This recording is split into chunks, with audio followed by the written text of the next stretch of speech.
यहाँ कुछ टाइम से बहुत सारे स्टेज लगे और बहुत सारे नारों की गूंज गुंजाई गई। तो आज कल एक कुछ बोला गया कि हम गुस्ताखे रसूल, ओ भाई इधर मत आइए। हम गुस्ताखे रसूल है, कोई हमारे साथ है। तो नारों की आवाज जो है बहुत सारे स्टोर से, नंदुरबार के इस इलाई चौक से, मंच से बहुत गूंजी।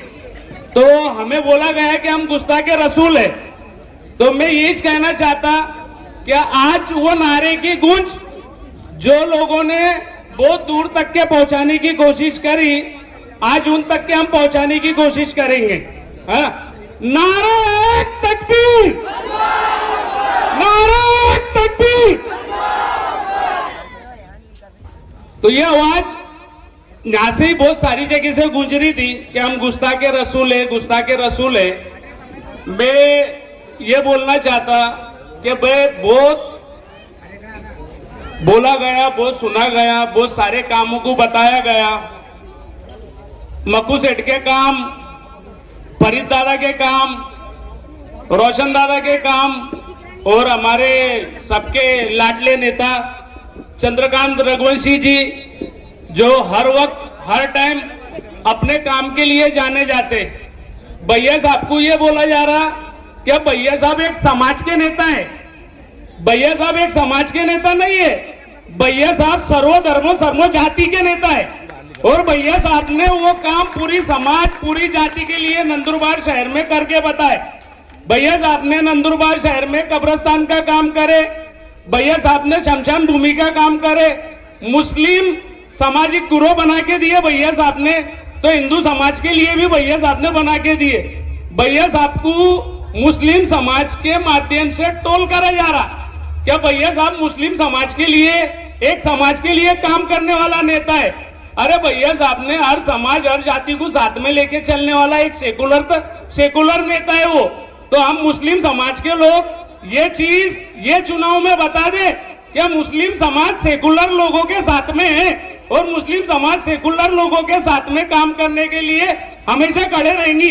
क्योंकि वो नेता जो है वो हर वक्त हर घड़ी मुसलमान समाज के लिए काम करने के लिए हमेशा खड़े रहता। और मक्कू सेठ की बात है कि मक्कू सेठ नंदुरबार जिले के अंदर मक्कू सेठ नहीं है, नंदुरबार से लेकर तो गुजरात तक के मक्कू सेठ का डंका बजता। और मक्कू सेठ ने नंदुरबार के कई लोगों के काम नंदुरबार से गुजरात के अंदर कई मुसलमान लोगों के काम अटके थे। मक्कू सेठ का एक फोन गया, नंदुरबार से गांधीनगर तक के मक्कू सेठ की हवा बोलती। और मक्कू सेठ को बोला जा रहा कि मक्कू सेठ का कुछ नहीं है, मक्कू सेठ कुछ नहीं करते। अरे मक्कू सेठ ने बहुत सारे लोगों के काम करे। फरीद दादा ने बहुत सारे लोगों के काम करा, अपने समाज के लोगों के काम करा। फरीद दादा ने बहुत, कब्रिस्तान में भी एक नया प्रस्ताव पास हुआ, जैसे अपन स्टेडियम में बैठने के लिए जो एक सीढ़ी बनाई ली है कि क्रिकेट देखने के लिए लोग बैठेंगे, वैसा नंदुरबार शहर में चंदू भैया ने एक कब्रिस्तान के अंदर वो चीज पास करी। आज वो चीज कोई नहीं बोल रहा क्या चंदू भैया ने क्या करा। 7 साल तक के किसको कोई उभारी नहीं थी, कोविड के बाद से किसको कोई उभारी नहीं थी। कुछ दिन पहले कुछ समाज के कामों को लेकर एक वीडियो, एक सोशल मीडिया पे एक चीज ट्रेंड कर रही थी कि भाई हम समाज के काम करते, तो समाज के काम कोविड पीरियड में क्यों नहीं करे, जब मुसलमान उस पीरियड में बेसहारा बेधा के नंदुरबार शहर में हर समाज, हर जाति का लोग कोविड पीरियड में परेशान था। उस पीरियड में कोई रोड पे नहीं था। उस पीरियड में चंद्रकांत रघुवंशी भैया ने एम्बुलेंसों को फ्री करके दिया। भैया ने उस पीरियड में मक्कू सेठ के थ्रू उस पीरियड में नंदुरबार शहर में जो कोविड के अंदर जो लोग थे उनको खाना आता था। तुमको मालूम है कि वो खाने के प्लेटा कहां से आते थे? वो खाने के प्लेटा चंदू भैया वहां खाने के लिए व्यवस्था करके देता था। और दूसरी बात कि नंदुरबार के अंदर जो कोविड के अंदर लोग एडमिट हो लेते, जो हयात है, उनको हल्दी का दूध नंदुरबार शहर में किसने कुछ दिया नहीं, पर वो हल्दी का दूध शिदित दादा के घर से, काका साहब के परिवार से आता था। और वो मेरे सामने, मैं मेरे हाथों से बांटता था वो लोगों को। तो ये लोगों ने नंदुरबार शहर में बुरे वक्त में साथ दिए ले। आज इनका वक्त है। मैं हर मुसलमान, मेरे दोस्त बुजुर्ग और मेरे भाइयों से गुजारिश करूंगा कि इनका वक्त है, इनको अपनों को साथ देने का है। और ये लोग काम करने वाले लोग हैं और इन्होंने काम करे ले और ये काम करेंगे आगे इंशाल्लाह। और इनसे अपनों को आगे बहुत सारे काम निकालने के। नंदुरबार शहर के अंदर बहुत सारी ये इन्होंने काम करे ले ये लोगों ने और काम करेंगे। और इंशाल्लाह आने वाले वक्त में जो भी चीज मुसलमान समाज को लगेंगी, मुस्लिम समाज को, देखो सिर्फ इंसान के अंदर है ना काम निकालने का गट्स होना और काम निकाल के काम बताने का उसके अंदर तरीका होना। आज हम लोग है ना मुस्लिम समाज के जो लोग हैं वो सब में बड़ी एक नंदुरबार शहर में बहुत बड़ी कमजोरी है कि हम लोग एजुकेशन से पीछे। एजुकेशन के माध्यम से नंदुरबार शहर में हम जीरो पे आज हम और हमारे बच्चों को, हमने तो जिंदगी गुजार ली पर हमारे बच्चों को एजुकेशन के माध्यम से एजुकेशन के लिए उनको एक फोकस करो। क्योंकि हम जो जिंदगी जी रहे ना नंदुरबार शहर में बहुत सारी चीजें आती, बहुत सारी योजनाएं आती, बहुत सारी चीजें आती, उसका फायदा मुसलमान एक भी कुछ 1% मुस्लिम होगा जो उसका फायदा उठाता होगा। बाकी 99% मुसलमानों को मालूम नहीं है कि सरकार की कौन सी योजना किधर से आती। वो योजना की हमारे को मालूमात नहीं है।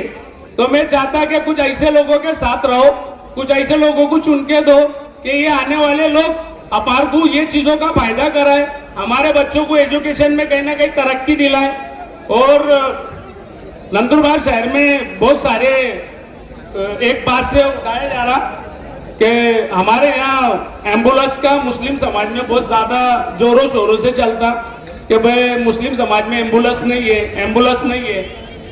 एम्बुलेंस आई थी, कहां से आई थी, किधर आई और किधर गई, ये बात बोला बड़ो, ये चीज पता नहीं है। और वो कितने लोगों से किधर से करके ही थी वो भी अपनों को मालूमात नहीं है। तो मेरा ये काम है और मैं तो एक सामाजिक प्लेटफॉर्म पे काम करने वाला एक छोटा सा आदमी हूँ कि मुझे जो काम करने का है, मेरे पास कुछ गौर गरीब लोग आते हैं, मैं उनके काम करता। दवाखानों के बहुत सारे दवाखानों के यहाँ बहुत सारे मेरे दोस्त भाई होंगे कि जिनके बिल ज्यादा निकले होंगे, उनको एक फोनों के ऊपर उनके 5,000 10,000 मैंने माफ कराया। तो मैं ये कहना चाहता कि भाई ये जो नंदुरबार शहर के अंदर एक चंद्रकांत रघुवंशी भैया साहब ने नंदुरबार शहर के अंदर मुस्लिम समाज के अंदर हमारे फारूक मेंबर, फरीद दादा,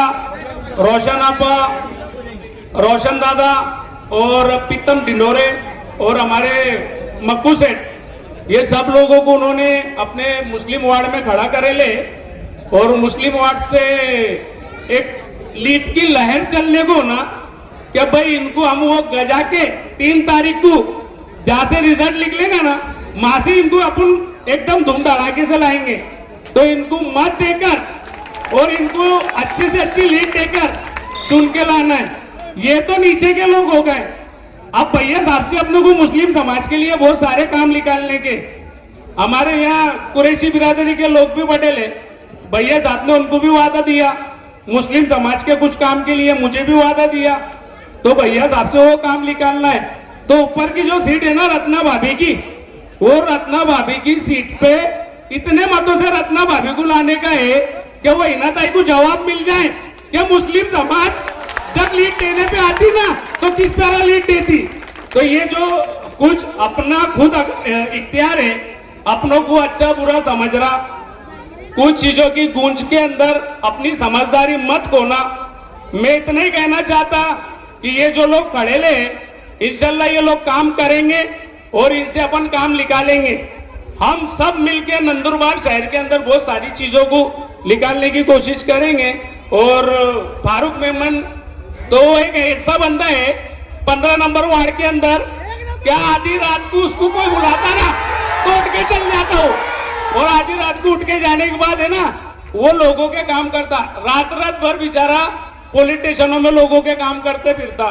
तो बहुत सारी चीजें ये फरीद दादा, फारूक दादा, तो ये फारूक दादा जो है बच्चों की एक आवाज है,